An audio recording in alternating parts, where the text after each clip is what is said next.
The sun's last rays painted the sky in bruised purples and fiery oranges, casting long, skeletal shadows that stretched across the cracked pavement like reaching fingers. I hesitated, clutching the worn, leather-bound diary tighter in my hand, its edges frayed and pages yellowed with age. It was my grandfather's, his handwriting, curled and spidery, filled with cryptic sketches and fragmented notes about the funhouse mirrors. The air was thick with the scent of damp wood and rust, a perfume of lost joy and forgotten memories. The carousel horses lay broken, their once vibrant colors faded to ghostly pastels. The Ferris wheel loomed in the distance, its metal frame creaking faintly in the rising breeze, as if groaning under the weight of its own decay.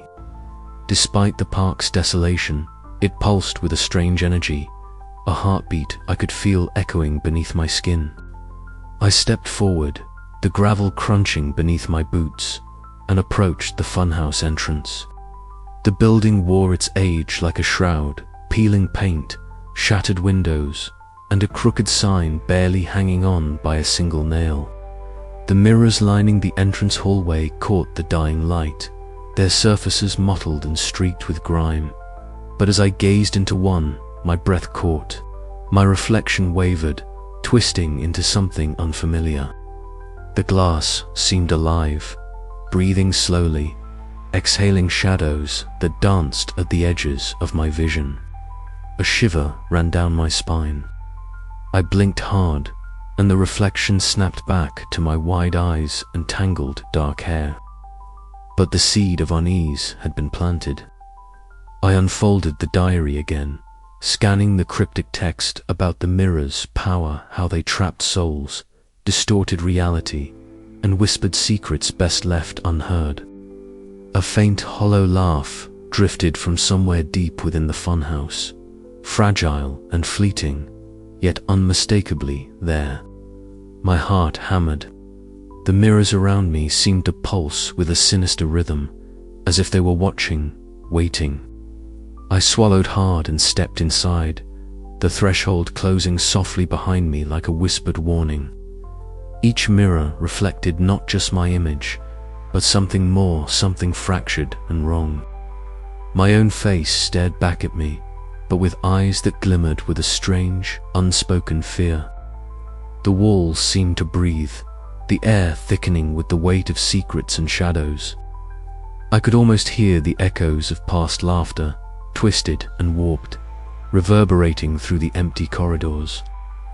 I forced myself onward, driven by a desperate need to uncover what had happened to my grandfather, to understand the curse that clung to my family like a shadow. The funhouse was no longer just a building. It was a labyrinth of distorted reflections, each one a door to an unsettling truth I was only beginning to grasp. And as the last light faded, I realized the park wasn't as abandoned as it seemed. Something lurked in the glass, watching, waiting for the moment I would slip beyond the veil of reality and into the nightmare woven through the mirrors. I whispered to myself, a fragile promise as much as a plea, I would find the truth, no matter the cost. But as the shadows deepened, I couldn't shake the feeling that the funhouse had already claimed me. I hesitated on the threshold, the dying light of dusk casting long shadows that slithered beneath my feet. The air smelled stale and cold, like forgotten dreams trapped in dust. My fingers tightened around the worn leather spine of my grandfather's diary as I stepped inside. The first thing that hit me was the silencer, thick, suffocating quiet that swallowed the faint creaks and groans of the decaying amusement park outside. Then my breath caught as I caught sight of my reflection. The mirror's surface rippled like disturbed water, and there I was, but not quite. My dark hair fell messily, but my eyes were darker, shadowed with something I didn't recognize. My lips curled into a smile that twisted at the edges, a smirk that I had never worn. I jerked back instinctively, heart pounding wildly in my chest. "That's not me," I whispered, voice trembling. The reflection held my gaze, unblinking, as if it lived within the glass itself. Slowly, it raised a hand and waved, but the movement was delayed, a split second out of sync with my own. I swallowed hard and moved deeper into the funhouse. The hall stretched ahead, lined with countless mirrors that caught and fractured the failing light. Each mirror reflected not just me, but different versions of the world outside, drieds twisted into grotesque shapes, skies swirling with unnatural hues, and shadows dancing just beyond the edges of my vision. I reached out a tentative hand to touch one of the mirrors. The cold glass shocked my skin, but what froze me was the way my reflection hesitated, lagging behind my movements. Then, almost imperceptibly, that reflection twisted into a grin that was anything but friendly. A faint sound tickled my ears, a soft, eerie chuckle slipping through the air. A clown's laughter that seemed to seep from the mirrors themselves. I spun around, heart racing, but the corridor was empty except for my distorted reflections. Panic clawed at my throat as the reflections flickered and shifted.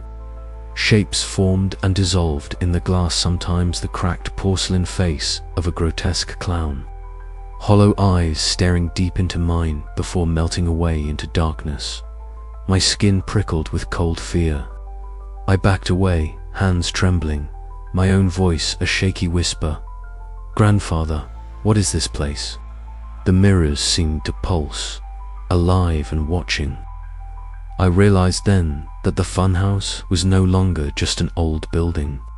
It was a prison of warped realities, a place where reflections held secrets and nightmares waited patiently behind the glass.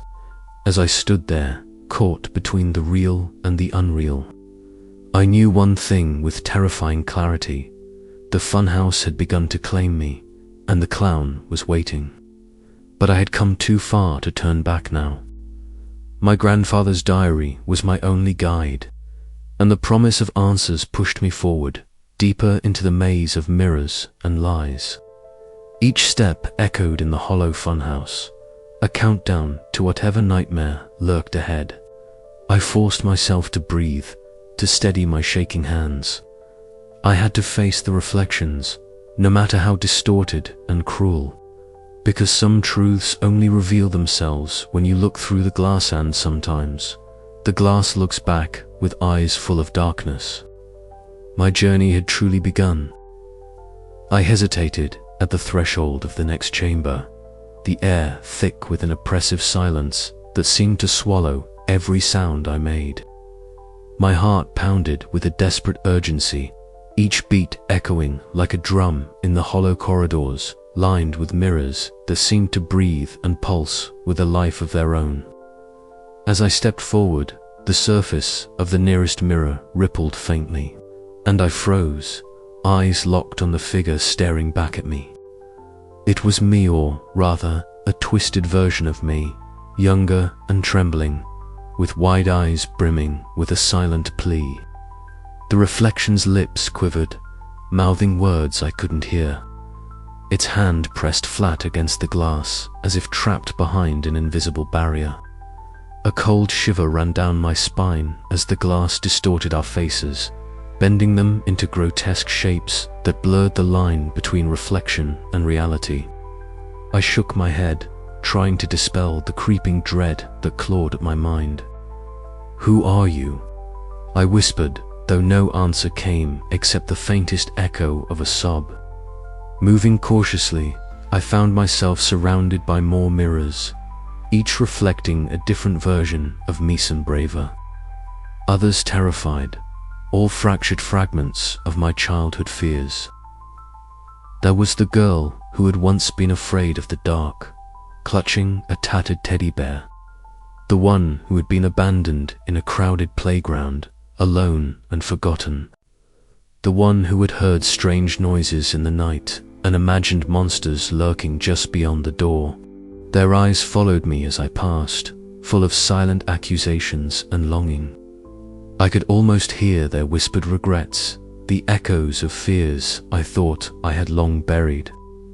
Suddenly, a faint laughter echoed through the hallway, chilling, high-pitched sound that made the hairs on my arms stand on end. It was the clown. The laughter twisted and stretched, bouncing off the cracked surfaces until it seemed to come from everywhere and nowhere. I pressed my hands to my ears, but the sound only grew louder, more insistent. "Stop," I pleaded, my voice trembling. "Please, leave me alone." But the laughter only deepened, accompanied by soft whispers that slithered around me like smoke. Words I couldn't quite catch, promises and threats woven together in a sinister tapestry. Panic surged through me, and I stumbled backward, slamming into a mirror that cracked under the impact. The fractured glass reflected a dozen versions of myself, their faces contorted with fear and pain. Then, in the shattered shards, I saw the cracked porcelain face of the clown, its hollow eyes staring directly at me.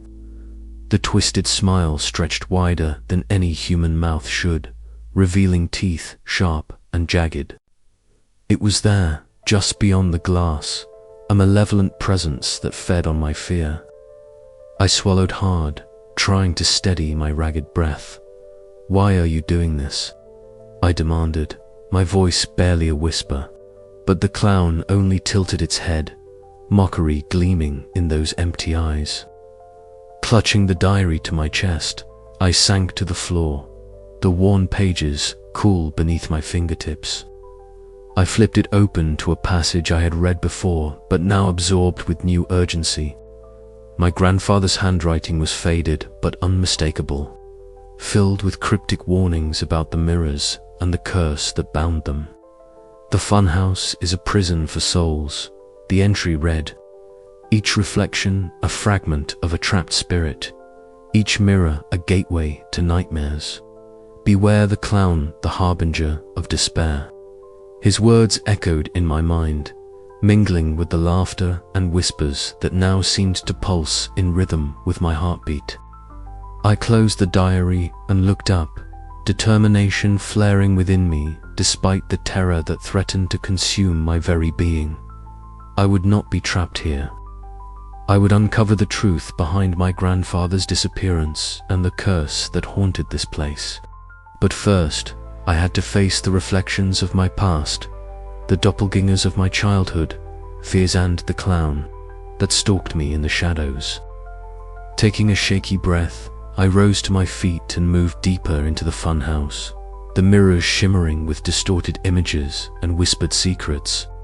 The echoes of childhood called to me, haunting and relentless, but I was ready to face them.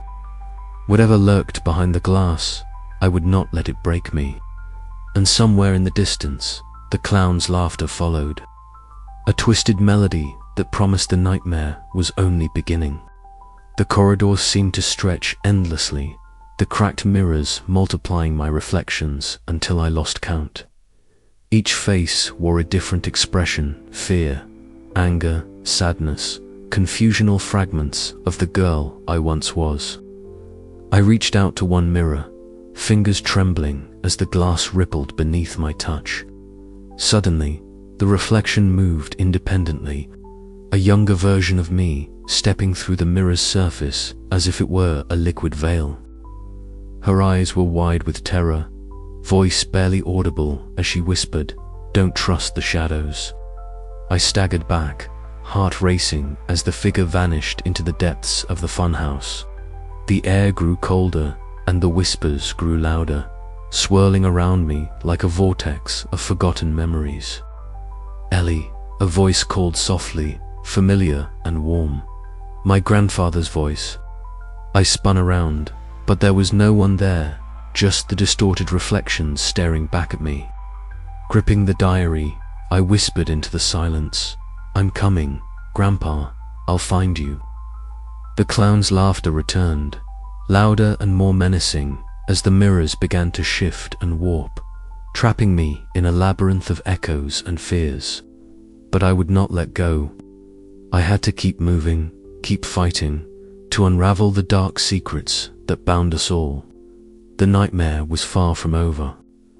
Every step she took echoed hollowly against cracked tiles, the sound swallowed almost immediately by the oppressive silence that seemed to seep from the walls themselves.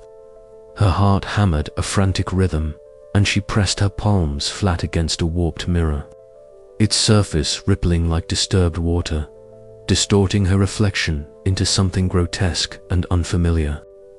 She took a cautious breath and moved deeper, drawn by a mixture of dread and curiosity that gnawed relentlessly at her resolve. The funhouse, once a place of childhood wonder, now twisted into a cavern of shadows and distorted realities, played cruel tricks with the light and space. Each mirror gave back not just an image, but a fragment of nightmare, a crack in the fragile facade of safety she'd clung to. It was then she saw Ita flicker, a movement just beyond the corner of her eye. Turning sharply, Ellie's gaze locked onto a tall mirror framed in chipped gold leaf, its surface clouded and cracked.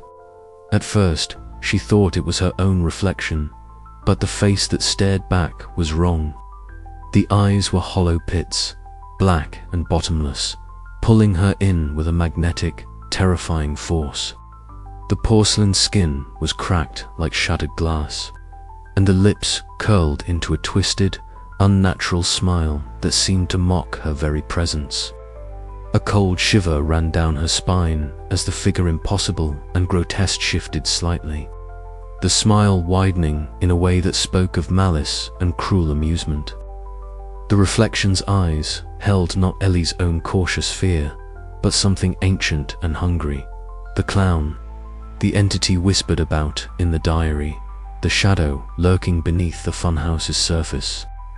Ellie's breath caught in her throat, a low, hollow laugh echoing faintly in her ears, as though the mirror itself was alive and taunting her. Her fingers trembled as she reached out, the surface cold and unyielding beneath her touch. The clown's reflection mimicked her movement with a delay, its smile growing ever more sinister. For a moment, Ellie felt as if the mirror might shatter, releasing whatever dark force was imprisoned within. She blinked, and in that instant, the clown's face vanished, replaced once again by her own terrified expression. But the damage was done. The boundary between the world she knew and the nightmare lurking within the mirrors had been breached. Ellie's mind reeled, the funhouse's twisted carnival music warbling faintly through the stale air, punctuated by distant, echoing laughter that seemed to come from nowhere and everywhere at once. The walls themselves seemed to pulse with malevolence, and Ellie knew that the clown was no longer just a shadow behind glass. It was stalking her, a predator waiting patiently for the moment to strike.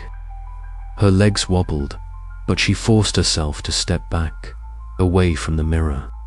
Yet even as she did, she caught movement in the reflections surrounding her. Multiple versions of the clown flickering and multiplying, each more grotesque than the last. They seemed to leer and snarl, their cracked porcelain faces fracturing reality itself. Ellie's breath hitched. She wasn't alone here. The funhouse was alive, and it was watching her. The clown was real, more than a ghost, more than memory, and it fed on her fear. But even as terror gripped her, a flicker of defiance sparked within. She had come for answers, for truth. She would not be broken by shadows. With a shaky exhale, Ellie turned away from the mirrors, each step echoing a newfound, fragile resolve. The clown's first glimpse was not the end, it was only the beginning. Somewhere deeper inside this twisted maze lay the secrets her grandfather had hidden, and no distorted reflection, no haunting smile would stop her from uncovering them. Yet, as she moved forward, the sound of that sinister laughter faded into the distance, leaving a cold promise hanging in the stagnant air. the nightmare was far from over, and the clown was still watching. My fingers brushed against the warped mirror beside me, the glass rippling like dark water beneath my touch. Every reflection here seemed alive, twisted, distorted echoes of the world I knew, but none more unsettling than the one that slowly began to shift before my eyes. At first, it was just my own face, pale and wary, staring back at me with wide, cautious eyes. But as I blinked, the reflection blurred and a new figure emerged from the depths of the glass pale. Translucent woman with long, flowing hair that seemed to float as if underwater. Her eyes held a sorrow so deep it prickled at the edges of my heart, and her lips moved silently before forming words I could almost hear. "Ellie," she whispered, the name hanging in the air like a fragile thread connecting us. "Beware the clown. He feeds on fear and despair. The mirrors are his prison, and his prison is yours if you're not careful." I stumbled back, my breath catching in my throat. "Who are you? How do you know my name?" She smiled faintly, a ghost of kindness amid the darkness. "I am Mara, trapped like you, caught within these glass walls. I was once like you, a visitor, a hopeful soul, but the funhouse does not forgive." Her form flickered, the edges wavering like mist caught in a breeze. "He watches, waits. The clown's laughter is your enemy. His tricks are deadly. Trust not every reflection. Some are lies crafted to ensnare." I swallowed hard, trying to steady my shaking hands. How do I fight him? How do I escape? Mara's eyes glistened with a mixture of despair and hope. "Strength lies not in fleeing, but in facing the darkness. Remember the diary your grandfather's words hold keys the clown fears. But beware the mirrors, twist truth and trap souls. You must hold fast to who you are." I reached out, my fingertips trembling as they brushed the cold glass. For a moment, I thought I felt her touch, a fleeting warmth that contrasted the chill seeping from the mirror. Her eyes locked onto mine, and I sensed a silent plea: "Help me, as I must help you." Then, as suddenly as she had appeared, Mara's figure began to dissolve into the swirling reflections, leaving behind only the cracked glass and the faint echo of distant laughter that sent a shiver down my spine. Alone again, I pressed my forehead against the mirror, the cold surface grounding me amidst the growing tempest of fear and uncertainty. Mara's warning lingered like a beacon, fragile but real. The clown was watching. The curse was alive, and I had a chance, however slim, to fight back. As I turned away, the funhouse seemed to pulse with a dark energy, the shifting corridors whispering secrets and threats. But beneath the dread, a flicker of hope burned, a promise that I might yet unravel the twisted reflections and escape the nightmare that had claimed so many before me.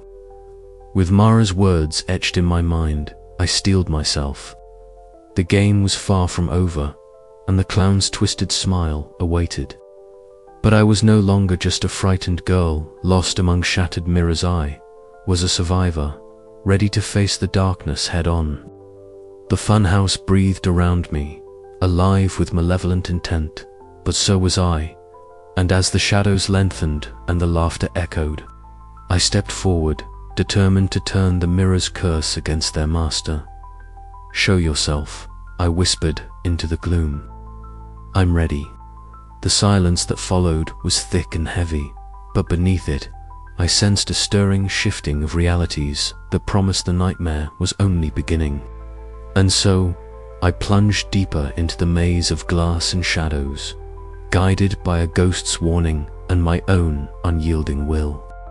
The clown waited, but I was no longer lost. I was fighting back. The shattered reflections awaited, and in their fractured depths, I would find the truth or be consumed by the darkness forever.